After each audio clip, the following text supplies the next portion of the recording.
Grüß euch, grüß euch, grüß euch, liebe Zuseher.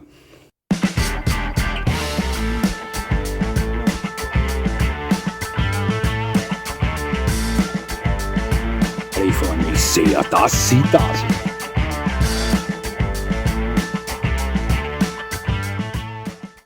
Nochmal herzlichst willkommen, liebe Zuseher, hier auf meinem Kanal. Ich freue mich sehr, dass Sie da sind. Ja. Ich sagte Ihnen ja schon mal, dass ich recht viel in Kontakt stehe mit meinen Zusehern. Über E-Mail, mit anderen, die ich schon etwas besser kenne, über WhatsApp. Verschieden. Manchmal, also es gibt Tage, wo ich überhaupt keine E-Mail bekomme, es gibt Tage, da kommen 20 E-Mails hintereinander rein. Das ist verschieden, ja. Aber ich stehe in Kontakt, in permanenten Kontakt mit meinen Zusehern. Komplexere Themen, über die gesprochen wird, einfachere Themen, habe mit Profis zu tun und mit absoluten Beginnern zu tun. Das hält sich ziemlich die Stange. Ich würde sagen 50-50. Heute bekam ich eine E-Mail eines Zusehers, der hat mir schon mal geschrieben. Damals teilte er mir mit, dass er mit der Rasse American Staffordshire Terrier liebäugelt, hat sich aber schlussendlich für eine Mali-Hündin entschieden. Und er hat mich gefragt, ob ich vielleicht mal in Zukunft ein Video bringen könnte zum Thema Unterschied zwischen Aggression und Dominanz. Ja.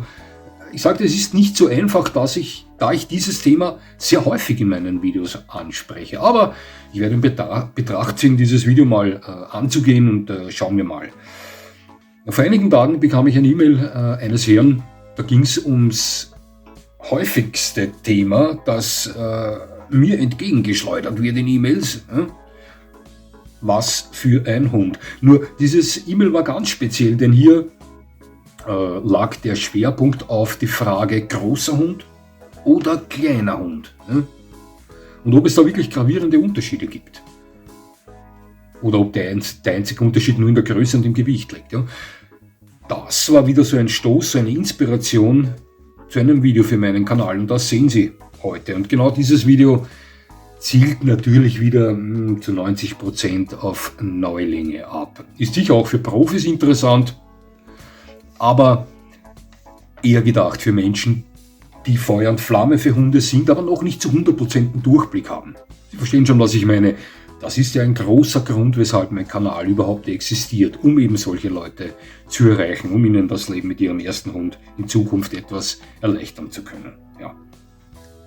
Meiner Meinung nach herrschen gravierende Unterschiede vor zwischen großen und kleinen Hunden in der Haltung. Gravierende Unterschiede. Ich habe mir da 8 Kapitel zusammengeschrieben. In jedem dieser Kapitel möchte ich große und kleine Hunde miteinander vergleichen und gebe gleich Gas mit dem ersten. Und das ist der Wohnraum. Liebe Zuseher, wenn Sie noch nie einen Hund hatten, jetzt mit einem Hund zu spekulieren beginnen, werden Sie höchstwahrscheinlich mal drüber nachdenken, passt das, so wie ich wohne?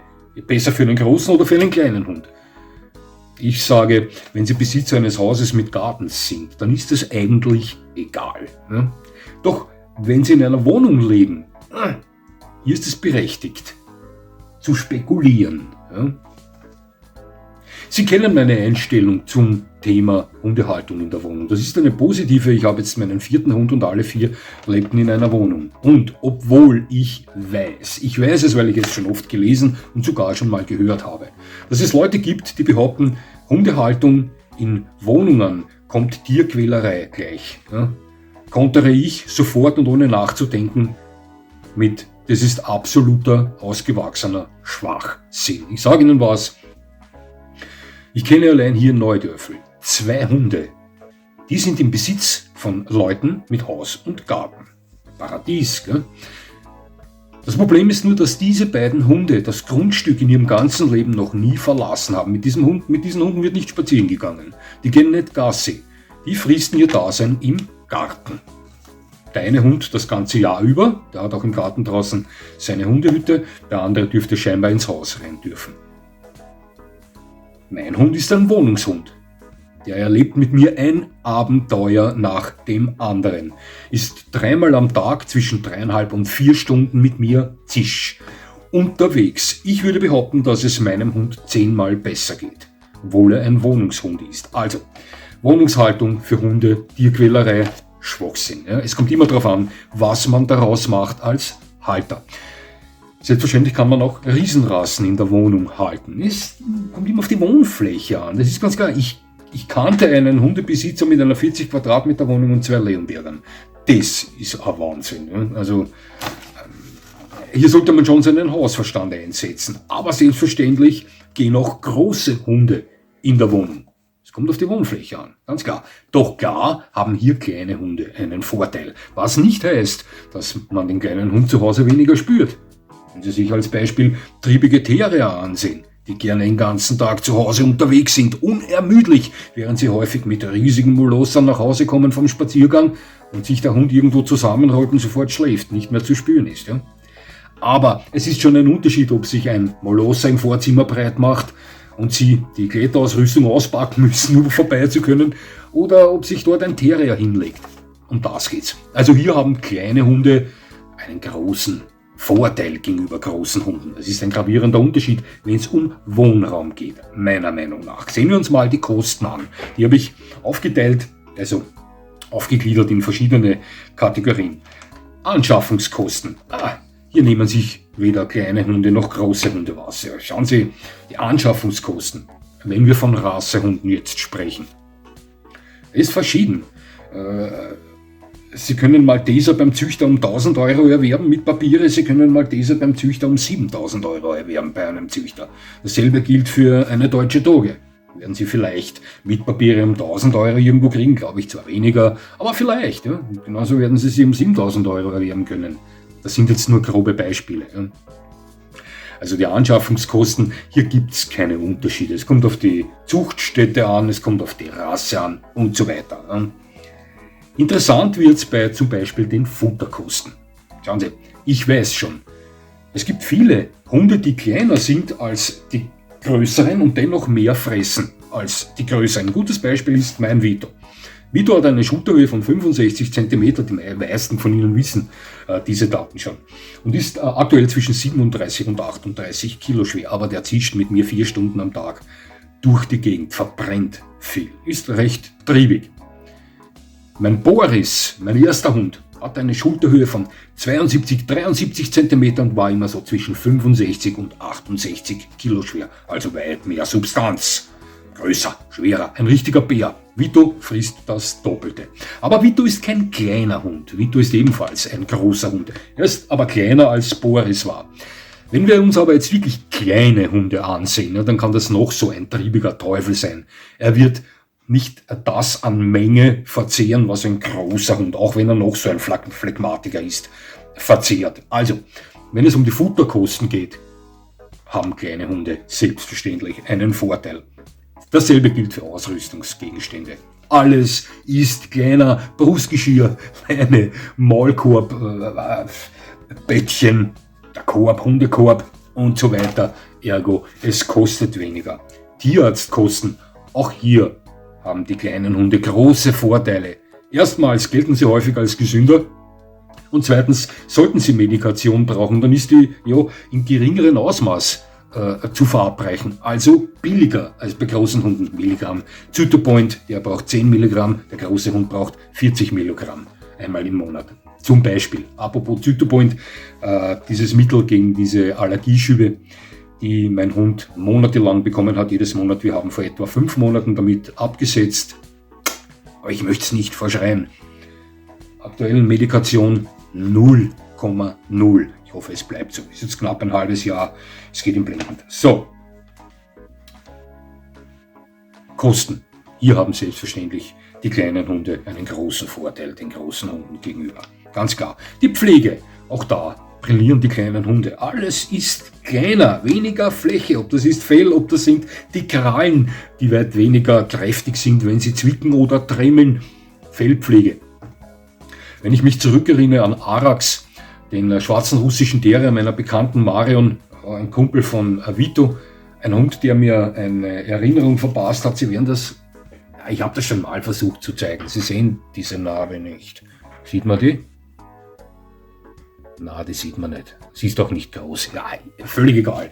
Die habe ich von Arax, die erinnert mich an ihn. Das war nicht ganz böse gemeint, aber auch nicht wirklich freundlich gemeint. Jedes Mal, wenn die ihn getrimmt hat, schwarzer russischer Terrier hat dieselbe Fellbeschaffenheit wie die Schnauzer. Die hat ihn zweimal im Jahr, glaube ich, getrimmt. Brauchte sie 2 Tage dafür. Die machte das auf Etappen, begann an einem Tag und vollendete ihr Werk am nächsten Tag, weil der Hund einfach zu viel Fläche hatte. Arax war ein ziemlicher Bär, auch mit gut 75 cm Schulterhöhe, 65, 66 Kilo schwer. Ein ziemliches Ross. Und wenn Sie jetzt im Vergleich zum Arax einen ähnlichen Hund in Miniaturausgabe hernehmen, nehmen wir mal den Zwergschnauzer, wo das Fell auf selbe Art und Weise zu pflegen ist, ja, da sind Sie höchstwahrscheinlich spätestens in 2 Stunden fertig. Ja. Also Pflege beim kleinen Hund, egal, allgemein, haben Sie immer einen Vorteil. Ja. Kleiner Hund mit langem Fell, großer Hund mit langem Fell, kleiner Hund einfacher zu pflegen. Das gilt auch für die rauhaarigen Stockhaarigen oder die kurzhaarigen Hunde. Krallen habe ich schon gesagt und so weiter. Weniger Fläche, weniger Arbeit. Ja, ist so. Vorteil, kleine Hunde, ganz klar, gravierender Unterschied. Erziehung. In der Erziehung selbst sehe ich keinen Unterschied. Schauen Sie, kleine Hunde brauchen genauso eine Struktur in der Erziehung, wie es große Hunde brauchen. Das, was der Große nicht darf, sollte auch der Kleine nicht dürfen. Was der Große tun sollte, sollte auch der Kleine tun müssen. Ja, also da gibt es überhaupt keinen Unterschied, meiner Meinung nach. Wo ein großer Unterschied vorherrscht, ist in der Kontrolle. Und hier sind die kleinen Hunde ganz klar besser zu kontrollieren. Ja, auch die ganz starken kleinen Hunde, à la Staffordshire Bull Terrier, Miniatur Bull Terrier, aber auch deutscher Jagdterrier etc. Also kleine Hunde mit richtig Wumms sind weit kontrollierbarer als große Hunde, die mal echt am Rad drehen. Jeder Hund kann mal durchdrehen, kann am Rad drehen. Das sind Lebewesen, so wie wir, keine Maschinen. Und hier werden Sie einen kleinen Hund immer besser kontrollieren können als einen großen. Also Erziehung, Führung im Allgemeinen. Nun, ja, oh ja.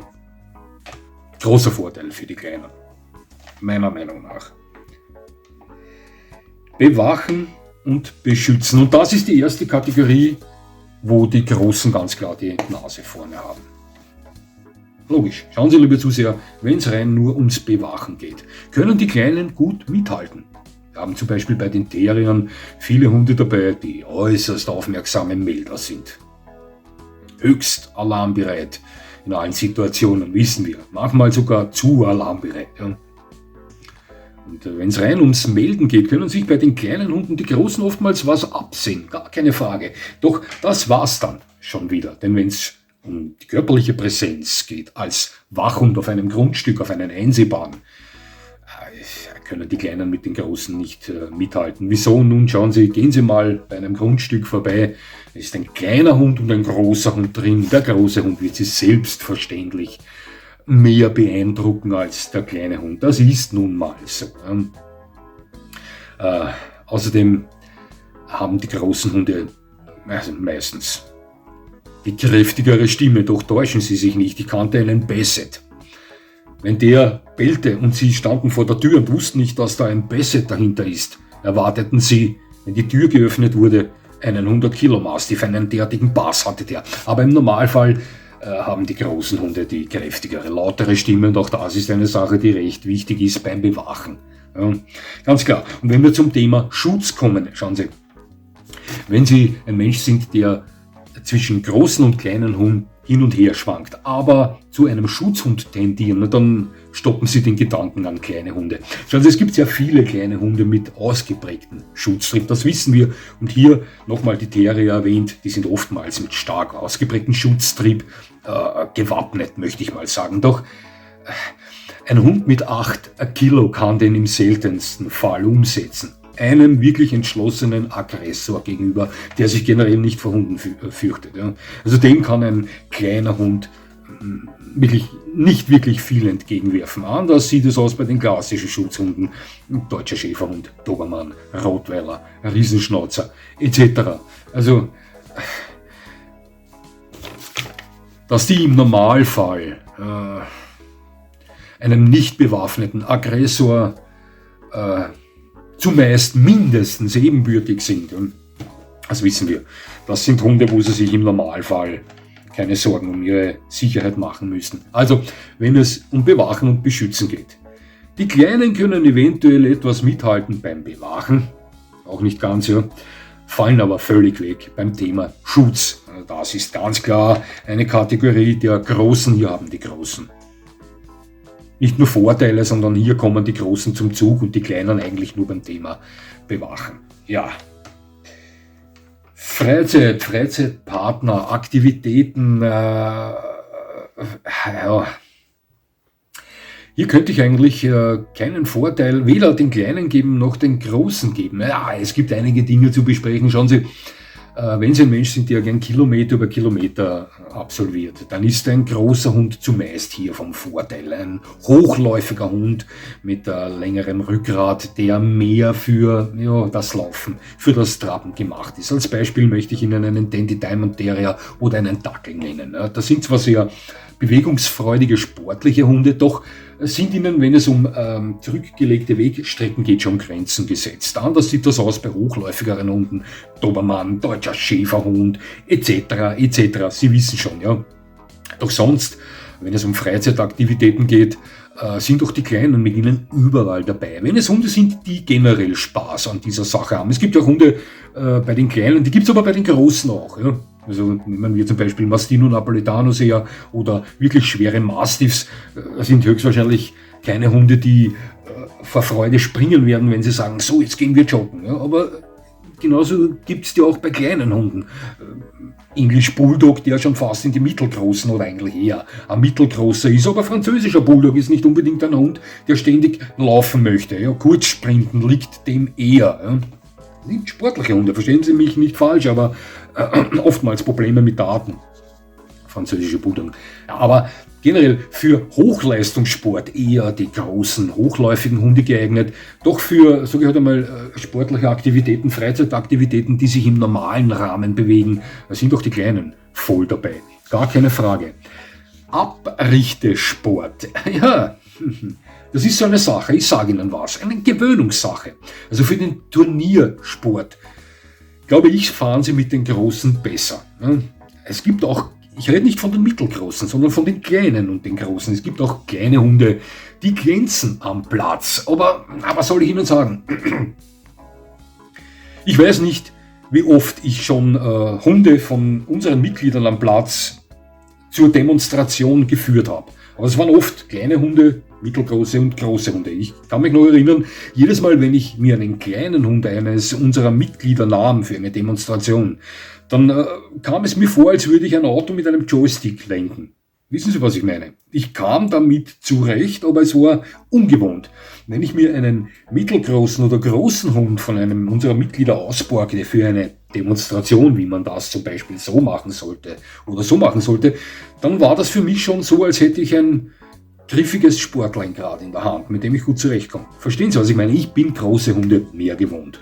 Man kann auch mit kleinen Hunden am Platz arbeiten, gar keine Frage, doch schauen Sie, es hat einen Grund, weshalb sich hier die Großen durchsetzen. Es ist etwas einfacher, aber das ist ja generell eine Gewöhnungssache. Schauen Sie, ich kann mich erinnern, als ich das erste Mal das Brustgeschirr der Chihuahua-Hündin meines Bruders in der Hand hatte. Ich blende das mal ein.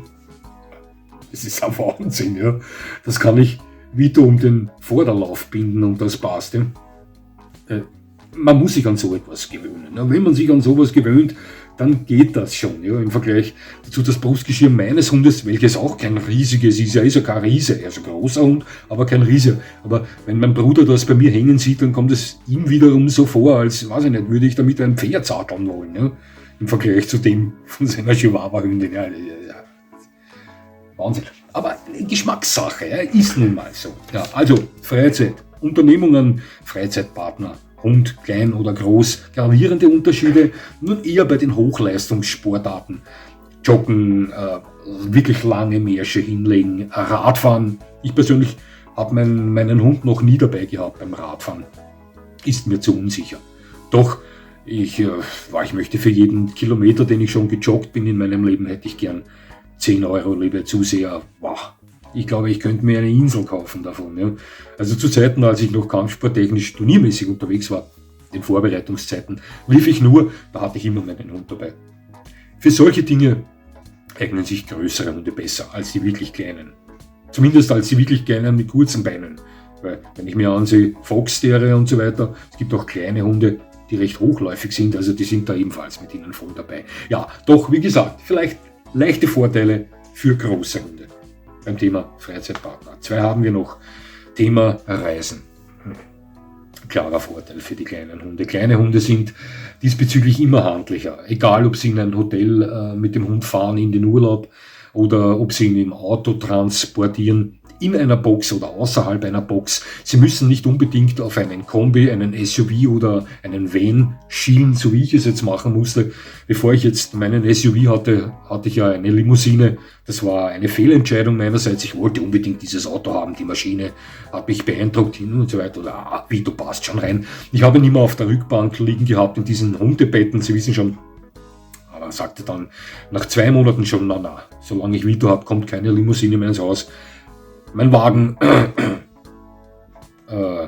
wurde kaputt. Ich musste mehr oder weniger herschenken, denn eine Reparatur rentierte sich nicht mehr und habe mir jetzt einen SUV genommen. Jetzt hat er hinten ein eigenes Reich. Ja. Kleine Hunde passen auch in Kompaktwagen hinein. Ja. Sie sind nicht zu klein. Boxen, Detto, wie gesagt, transportieren in öffentlichen Verkehrsmitteln, Flugzeugen und so weiter. Wobei ja, das mit dem Flugzeug im Ladeportraum, das ist so eine Sache.